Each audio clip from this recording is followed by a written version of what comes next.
Have you ever heard somebody say, "Oh, you like the traditional Latin Mass, you must be one of those radical traditionalists"? And you think, wait, what? Well, today we're going to go into why that conflation is happening and why, yeah, it matters.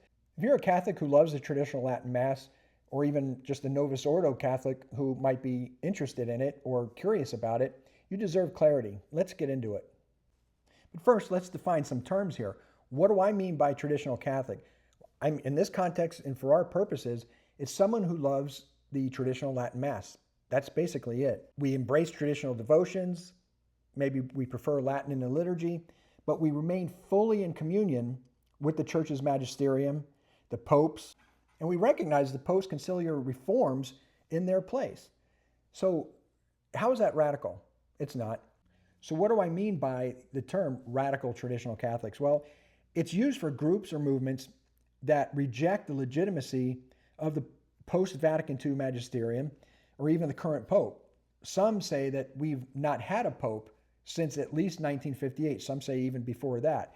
Those are people known as sedi vacantes, or the seat, the chair is empty, and it's been empty, according to them, since at least 1958, if not longer. I don't subscribe to that, nor do any of the traditional Catholics that I know subscribe to that. They don't. The radical traditional Catholics will accuse the modern church of collapse. They embrace ideologies that go far beyond liturgical preference. So traditional does not equal radical. It never has and it never will. Now, for some reason, there is some concerted effort. There's a big concerted effort to conflate regular traditional Catholics like myself and my wife and my kids with the radical traditionals. I don't understand really why, except maybe it's just to attack the traditional Latin Mass out of ignorance and hatred. I want to be clear here. I am not talking about regular Novus Ordo going Catholics who only go to the Novus Ordo. I'm not going to beat up on the Novus Ordo Mass. I'm not going to beat up on Novus Ordo Catholics. What I'm talking about are Novus Ordo TLM hating Catholics, the ones that go out of their way to disparage us, disparage the Mass itself, and want to conflate the two between, all tradition, anything that has the word tradition attached to it is radical. Those are the ones I want to address here. It's really telling that the hate group, the Southern Poverty Law Center that dresses itself up as some kind of civil rights organization, actually gets it right. That there is, and they say that there is a difference between traditional Catholics who simply prefer the traditional Latin Mass for a variety of reasons, and radical traditional Catholics. Southern Poverty Law Center, those Nazis, okay, they get it right. But these NO TLM hating Catholics can't seem to wrap their mind around the distinction. And it's sad. There's a lot of Catholic pundits who go to the Novus Ordo Mass or even the Byzantine Rite who have really come out against any kind of traditional Latin Mass going Catholic. I'm going to go there on Trent Horn. Hesitated to do that because I don't like punching up. My tiny little channel going against, a huge Catholic channel. Looks like I'm trying to make some bones here and I'm trying to increase viewership or whatever. That's not what I'm doing. I've never critiqued another Catholic YouTuber. For the context of this discussion, I think it's important to bring up that Trent Horn has often attacked traditional Latin Mass goers, and he has made that conflation between rad trads, and he makes no distinction, is what I'm saying, between rad trads and traditional Latin Mass Catholics. To his credit, and I will say, I have to give him credit for this, when he had done videos prior attacking, critiquing traditional Catholics and conflating us with the rad trads, he got called out on it. I called him out a few times in his comment sections, and he actually responded to me, or whoever does his social media responded to me. And, we argued back and forth a little bit. But to his credit, I think he saw the light. I think he saw that maybe I am conflating the two. So he went out and he enlisted the help of a regular traditional Catholic Mass goer, YouTuber. And he said, listen, when I do a traditional Latin Mass video or anything about it, I want you to look it over first and you tell me if I'm out of line here. That speaks to a lot of charity on Trent's part, charity and humility, in my opinion. So, hey, kudos to Trent. I just bring him up because He was one of the more vocal critics of traditional Catholics, but I have to give him kudos for righting that ship. So why does this conflation happen? Why is this mix-up happening? I think there's like four reasons, really. One is the visual overlap. Both groups, the rad trads and the regular traditional Catholics, we wear traditional dress to Mass. We attend the traditional Latin Mass. We hold conservative views, usually on liturgy and culture. And without deeper context, outward appearances can sometimes make the two groups look similar. Media or outsider shorthand. A lot of times it's just easier for people to say rad trad than make that distinction. And I think that really does a disservice to the church as a whole. Certain radical groups deliberately use the aesthetic of tradition to recruit or present themselves as the authentic Catholics and the only authentic Catholic Church. They blur the lines, and that's not good. The truth is, the more visible extreme cases can dominate internet discussion a lot of times, which then colors perceptions of the whole group. And let me just give you a quick for instance on that. I made a comment, Catholic YouTube video, where I said there seems to be a concerted effort to conflate radical traditional Catholicism with just regular traditional Catholics. And this guy jumps all over me and he says, both the same.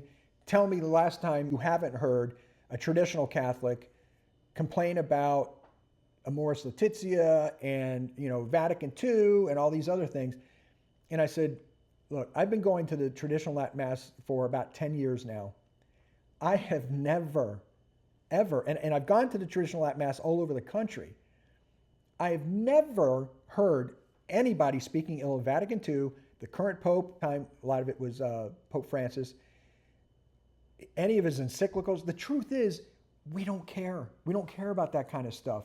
And if we do, we're not going to waste the time that we have, in fellowship with each other after Mass, talking about that kind of stuff. It's just not that important to us, at least not until moves are made to get rid of our Mass.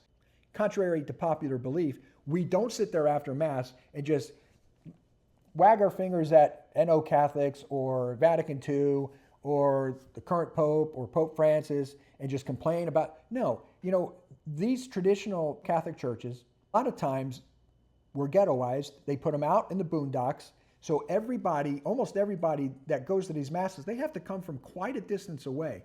So we're not going to waste our time talking about those types of things. We're going to take that time to catch up with each other and just kind of encourage each other in the faith and talk about, how beautiful the Mass was and how good the priest's homily was and things like that. We don't sit around talking about liturgical reforms and Vatican II and post-conciliar popes and all that stuff. We just don't. So anyway, this guy in the comments, he goes right there, and I even told him, I said, nobody has done that I'm aware of since I've been going to the traditional Latin Mass for the last decade. And what does he do? He goes right to an interview that Mel Gibson, who is a sede vacantist, he goes right to an interview that Mel Gibson had given. I think it was on the Sean Ryan show or something like that, where he starts the sede vacantist stuff, talking about post-conciliar church and this and that and Vatican II and evil and all this stuff. And I said, thank you for proving my point. A regular traditional Catholic is not a sede vacantist. You just proved my point by conflating the two. And it went right over his head. So that mixture, I think, the conflation of all that, I think it's partly accidental, partly structural, and it's partly strategic in a lot of people's parts. So why should you care? Because if you love the TLM and just want to practice your faith in that form, you don't want to be lumped in with a bunch of other groups that reject the church's authority and hold problematic beliefs. That affects your witness, your relationships, your integrity. Also, it matters within the church. Clarity helps the pastoral mission. It helps avoid unfair suspicion or misrepresentation. And if you're someone outside this milieu, fair engagement means understanding you're not always dealing with the same thing when you hear traditional Catholic. You're just not, because, again, of that conflation. I'm going to use that word conflation over and over again because that is the truth. That is what's happening. So if you want to sort this out for yourself and talk about it or talk about it with others, here's some questions to ask. Does the group or individual accept the legitimacy of the current pope and the magisterium? I know I do. I know everybody else that I've come into contact with in the traditional Latin Mass does. Do they recognize the documents of the Second Vatican Council, even if they critique them? And we are allowed to critique certain aspects of the church. I'll quote what St. Thomas Aquinas said. And this is a direct quote. It must be observed, however, that if the faith were endangered, a subject ought to rebuke his prelate, even publicly. Hence, Paul, who was Peter's subject, rebuked him in public on account of the imminent danger and scandal concerning the faith. And as the gloss of Augustine says on Galatians 2:11, Peter gave an example to superiors that if at any time they should happen to stray from the straight path, they should not disdain to be reproved by their subjects. So we have a right, as lay Catholics, okay, to critique certain things. Now, I'm not talking about anything proclaimed ex cathedra or any official statement like that, but okay, let's go with Amoris Laetitia. Yeah, we had every right to critique that. Another question you could ask, do they engage respectfully with the broader church or claim the broader church has fallen away entirely? That's a key point. I go to a local NO parish for Eucharistic adoration. I go there every once in a while for confession because the TLM parish that we go to, it's a diocesan parish run by the FSSP, or Priestly Fraternity of St. Peter. It's an hour away. So sometimes it's a lot easier for me to drive 10 minutes to get to confession or adoration. And this church I go to, it's, like I said, it's an NO parish. It's got a beautiful adoration chapel. So I really enjoy going there. But, I've come in contact with the priests there. I show them every bit of respect that they should be afforded. And obviously I feel that the sacraments are valid because I go to confession there. And and sometimes I kind of feel guilty because of course we give to our parish. That's where our weekly offering goes. So, and I'm thinking, well, I'm going to this NO parish. I'm using, their access to their sacraments and things like that.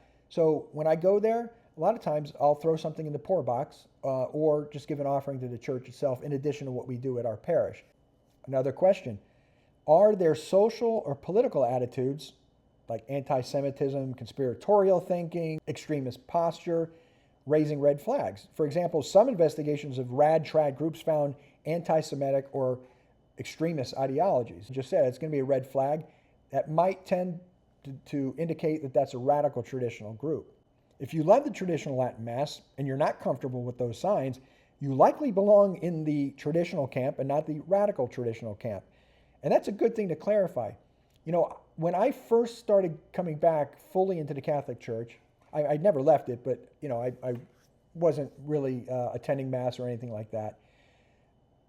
I dove headfirst into learning everything I could about the faith, because despite being born and raised in the faith and then attending 16 years of Catholic school, including college, I knew very little about the faith, I came to find out.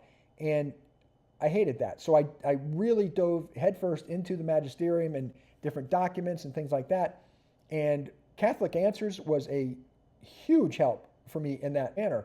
And I love, Kennedy Hall has a good line about Catholic Answers, because the same thing happened to him when he first started coming back into the church. He relied heavily on Catholic Answers, and he'll say to this day, back when I thought Catholic Answers was the magisterium of the church, I know that you can get more mainstream than Catholic Answers, and they get a bad rap sometimes from rad trads, but there's nothing that I've ever seen in any of their articles or apologetics that says they have done anything wrong or said anything wrong. They're spot on. But when I first started coming fully back into the church, I was all over YouTube. I was consuming everything that I could. I had such a hunger to just learn everything that I could about the faith. And I remember coming across some of these Sedevacantists groups on YouTube. I had no idea that Sedevacantists even existed. I didn't know what that was, didn't know that there were Catholics out there who said we haven't had a pope since 1950. That was completely foreign to me. But they can be pretty convincing. And if you're not careful, I can see how some people can get sucked into that ideology, buy into it. But I started thinking to myself, how do I know if I'm doing it right? Because we went full bore back into the NO, our NO parish. We loved it. You know, it was a great parish, great priests and great parishioners. But then I started seeing all these things. It threw me, to be honest. And I actually said in the comments section of another video, I don't think it was a Sede Vacantis video, but something that had something to do with traditional Catholicism. And I remember I put a comment in there saying, how do I know I'm doing it right? How do I know I've got this right? And I started saying, I'm seeing all these different groups now. How do I know what I'm doing is right? And somebody said in the comments, well, just make sure that you go to a Sede Vacantis group or a real traditional or whatever. And they referred me to some radical traditional Sede Vacantis. And I was like, no. And then other people were like, no, you know, FSSP, they're pretty solid. They're really solid. So, you know, so I actually went and talked to the deacon at our NO parish. And he's like, he was telling me, yeah, there's some groups out there that, you know, they're really hard right, and they're, you know, and he explained the whole Sede Vacantis thing, which I already knew because I'd watched so much of their stuff. But Catholic Answers did, I think it was a 2-part series on radical traditional Catholics, rad-trads. And boy, did they get a lot of blowback from that. But that helped me more than anything because it calmed me down and it made me realize not in communion with Rome and the current Pope and, you know, all that, then you're not doing it right. And so it really helped me steer away from even thinking about Sede Vacantism. Like I said, I never considered it, but at least it helped me feel better that, okay, these guys they're out there, they're on the fringe and they're not worth looking into. And, you know, and I've had a lot of run-ins with Sede Vacantis on my channel and on my wife's channel where they'll come in and they'll say things like, you're not traditional Catholics. Don't, you know, stop with the pretenses and this and that. You can't be a traditional Catholic if you believe, you know, in the post-Vatican II stuff. And I always go back to them and I say, you don't own tradition, okay? Just because you believe so fervently about the Sede Vacantis position, that doesn't make you the owner of tradition. And they can be really, I don't want to say nasty, but they can be really pushy. They're not worth looking into any further. And look, I will say that, you know, being traditional doesn't automatically immunize someone from error or excess. I mean, being in communion doesn't mean perfect. So the label traditional isn't a free pass. I'm not saying that. Likewise, recognizing the distinction isn't about us versus them, but about honesty and clarity. So yeah, there's a meaningful difference between loving the traditional Latin Mass, traditional Catholic practices and devotions, and subscribing to radical traditionalist ideology. When we conflate them though, we risk misrepresenting people, harming credibility, and muddying the faith. That's never a good thing. And if you're watching this and you're in the traditional camp, you're not automatically guilty of radicalism because you prefer Latin, incense, chant, silence. You just prefer the form of worship and spirituality that resonates with you. And if you're engaging with somebody who uses, you know, rad-trad and traditional Catholicism and just lumps those two and conflates those two, now you have some ammunition and some language to say, whoa, hold on a minute. Let's make some distinctions here. You know, let's be precise in our language. It matters. So until next time, thanks for watching. If this helped clarify things, drop a comment below. What's been your experience with TLM preference, traditional practice, and how you've been labeled or misunderstood? And don't forget to like and subscribe if you want more deep dives like this. It really does help the channel, helps me reach other people. So thank you for watching, and until next time, Padre Pio, Ora pro nobis.